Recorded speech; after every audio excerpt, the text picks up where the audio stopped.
Bismillahirrahmanirrahim. Bismillahirrahmanirrahim.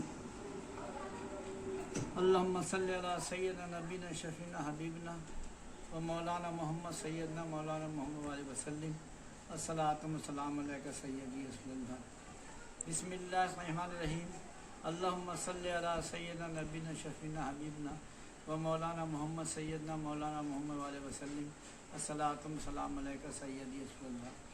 Bismillahirrahmanirrahim. اللہم صلی علی سیدنا نبینا شفینا حبیبنا و مولانا محمد سیدنا مولانا محمد علیہ وسلم الصلاۃ والسلام علیک سیدی رسول اللہ صلی اللہ تعالیٰ علیہ وسلم تاجدار مدینہ. بسم اللہ الرحمن الرحیم. میں محمد حبیب چشتی قادری سنجری اجمیری فاؤنڈیشن خانقاہ خواجہ غیر نواز مدرسہ جامعہ اہل سنت شہجان غیر نواز سے بات کر رہا ہوں. میں پریسیڈنٹ سنجے فاؤنڈیشن کا.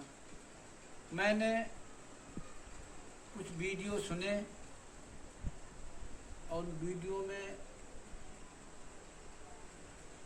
میں نے یہ دیکھا ایک ویڈیو کہ جس میں جو حج کے لیے پیدل جا رہے ہیں سیاح،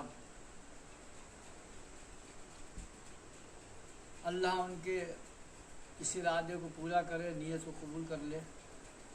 بہت اچھی بات ہے. ہر مومن کو اللہ حج کی کرنے کی توفیق دے اور انہیں منزل مقصود باحفاظ پہنچائے، اپنے یہاں بلا لے، رسول پاک بلا لیں. بڑی اچھی بات ہے. میں نے بھی ایک ویڈیو دیکھا، وہ اجمیر شریف گئے ہیں اور اجمیر شریف میں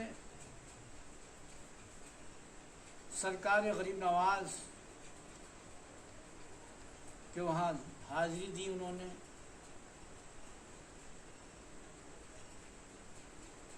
حاضری وہاں دی.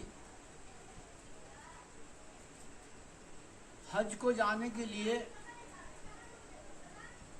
کیونکہ ہندوستان کے مالک غریب نواز ہیں، اس لیے کہہ رہا ہوں، اگر کسی کو معلوم نہ ہو تو معلوم کر لے،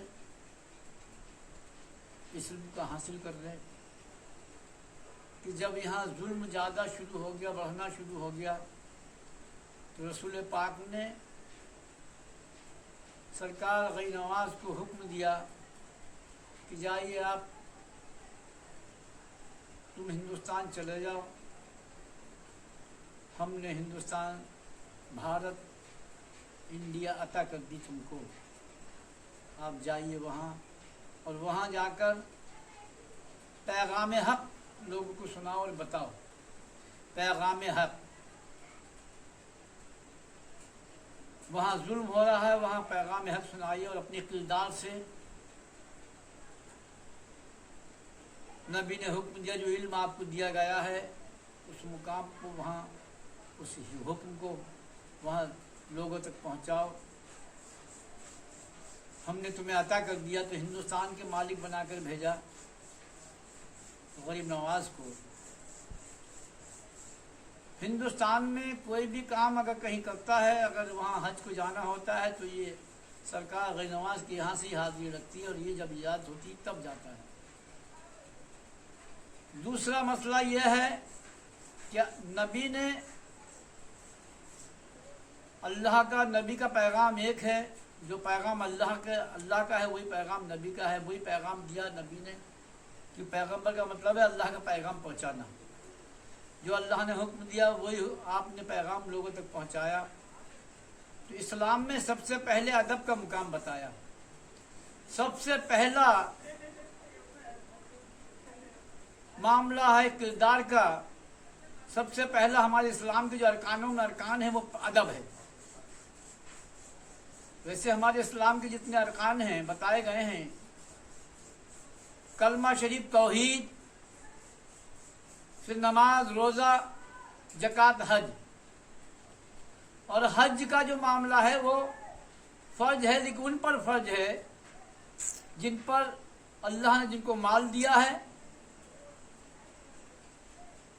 خوشحال ہیں، کسی کا قرضہ نہیں ہے، ان کے گھر میں تنگ دستی نہیں ہے، با حفاظت گھر والے رہتے ہیں، لوگوں کی خدمت کرتے ہیں، مال و زر جن کے پاس ہے ان پر اللہ نے فرض کیا.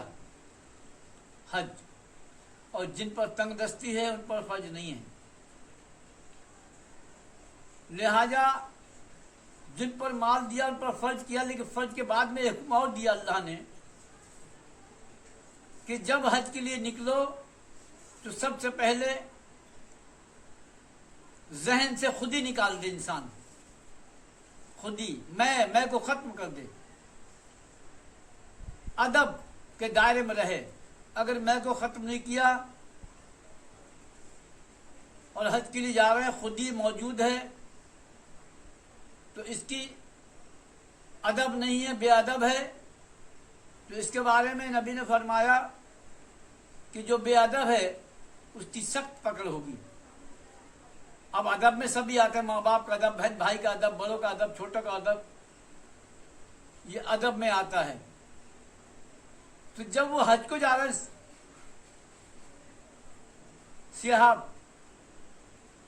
تو ان کو ادب کے دائرے میں انہیں رہنا ہوگا، ادب جب تک یہ وہاں تک پہنچیں اور حج کریں۔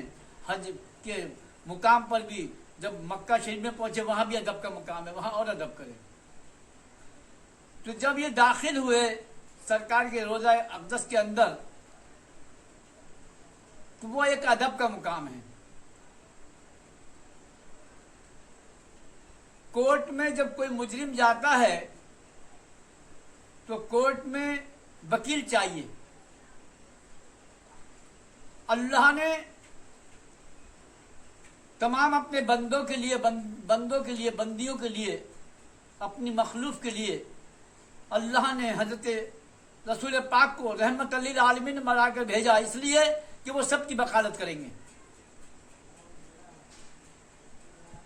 رسول پاک گناہ گار ہے، اس کی بھی وکالت کریں گے، اسے گناہ کو اللہ معاف کر دے ان کی وکالت سے۔ اسی طرح کورٹ میں بھی وکیل چاہیے۔ اسی طرح صاحب مزار پر جو خدمت کرتے ہیں، جو خادم حضرات ہیں، جو خادم ہیں، جو خدمت کرتے ہیں۔ خادم کا مطلب ہے کہ وہاں آنے والے کی خدمت کرنا، وہاں صاف صفائی کرنا۔ تو وہاں جب سیاحب صاحب گئے وہاں، تو اگر جو خادم حضرات تھے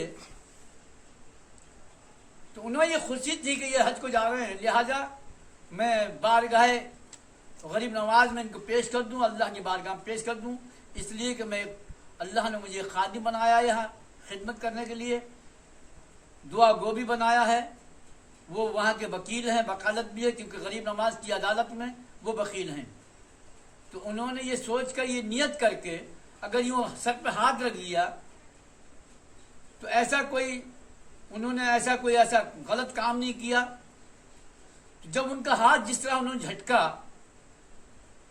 سیاحب صاحب نے، انہوں کا جب ہاتھ جھٹکا تو یہ بھی ان کے دل کو جھٹکا لگا، کشش ہوئی۔ پھر انہوں نے ان کے کندھے پہ ہاتھ رکھا، پھر انہوں نے جھٹکا تو ان کو بھی تکلیف ہوئی۔ اب یہاں پہلی غلطی سیاحب صاحب کی ہے کہ ان کو جب حج کے لیے جا رہے تو انہیں بڑے ادب سے اور بڑی عاجزی سمجھ کر وہ اگر انہوں نے ہاتھ رکھ دی تو آپ اپنی دعا میں مشغول رہتے، انہیں جو کہنا تھا وہ کہتے رہتے، جو دعائیں مانگتے وہ مانگتے۔ لیکن آپ کا اگر جب باقی میں آپ دعائیں مانگ رہے، غریب نواز سے مانگ رہے تھے یا اللہ سے مانگ رہے تھے، وہاں کا وسیلہ دے کے مانگ رہے تھے، اور آپ کا رابطہ قائم تھا اس رب سے، تو ان کے ہاتھ رکھنے کا آپ کو پتہ بھی نہیں چلنا چاہیے تھا۔ وہ اپنا کام کرتے، آپ اپنا کام کرتے، کوئی مطلب نہیں تھا۔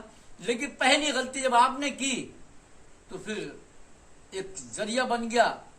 تو آپ جانتے ہیں کہ شیطان ہمارا خدا دشمن ہے، اس نے ان کے دل میں وسوسہ ڈال دیا کہ ارے تمہارے دل کو جھٹکا لگ گیا، اب تم ان سے کہو کہ اس دربار سے نکل کے باہر دعا مانگو، کیونکہ یہاں اندر ہم دعا مانگیں گے۔ تو یہ پہلی غلطی سیاحب نے کی، اور اس کے بعد میں دوسری غلطی ان سے ہوئی، انہوں نے کی۔ ورنہ جیسے انہوں نے ہاتھ اٹھائے بچے خاموش رہتے، ان کو بالکل کچھ نہیں کہنا چاہیے تھا، اور اللہ کا شکر ادا کرتے۔ اللہ تو غریب نواز سے کہتے یا غریب نواز، ہم نے تو یہ ضرورت سے ان کے سر پہ ہاتھ رکھ کے دعا مانگنے کی کوشش کی، لیکن انہوں نے ایسا کیا